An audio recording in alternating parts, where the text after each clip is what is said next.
18,000 మంది breweries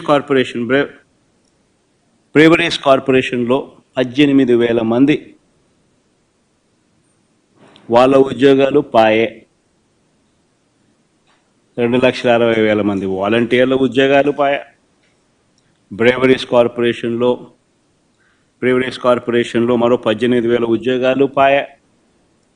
fibre net, APMDC, field అసిస్టెంట్లు, వైద్య ఆరోగ్య శాఖ, ఇలా ఆయా విభాగాలలో వేల సంఖ్యలో ఉద్యోగాలు పూర్తిగా తీసేశారు. ఇవన్నీ ఒక ఎత్తున గ్రామ వార్డు సచివాలయాలలో సైతం పనిచేస్తూ ఉన్న ఉద్యోగస్తులను కూడా వారిని కూడా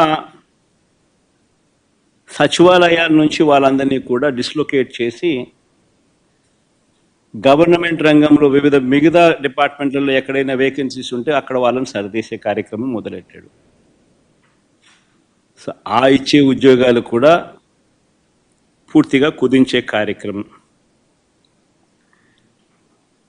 వాలంటీర్లను అయితే ఎలా మోసం చేశాడో మనం అంతా చూసాం. ఎన్నికలకు ముందు వాలంటీర్లకు 10,000 జీతం అన్నాడు. 10,000 బాయ, వాలంటీర్ ఉద్యోగం ఉన్నది బాయ. పోనీ ఉద్యోగస్తులనైనా అంత బాగా చూసుకున్నాడంటే వాళ్ళను మోసమే. ప్రభుత్వం వచ్చిన వెంటనే ఆయన మేనిఫెస్టో ఒకసారి చూస్తే, ఆయన మేనిఫెస్టో ఆయన ఇచ్చిన 143 హామీలు ప్రభుత్వం వచ్చిన వెంటనే అయ్యారన్నాడు.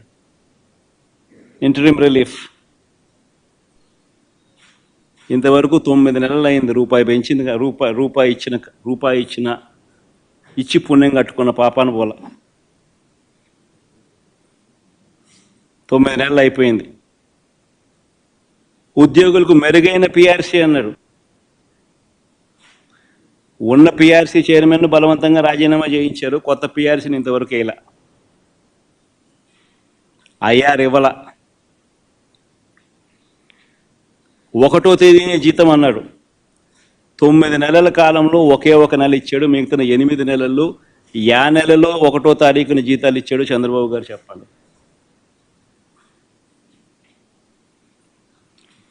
3 డిఏలు పెండింగ్, ట్రావెల్ అలవెన్సులు pending, surrender leave pending, medical reimbursement అన్నీ పెండింగ్.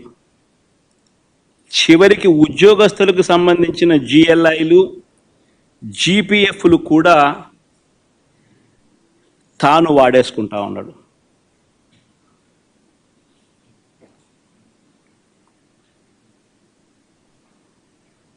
ఈరోజు రాష్ట్రంలో పరిస్థితి ఇది.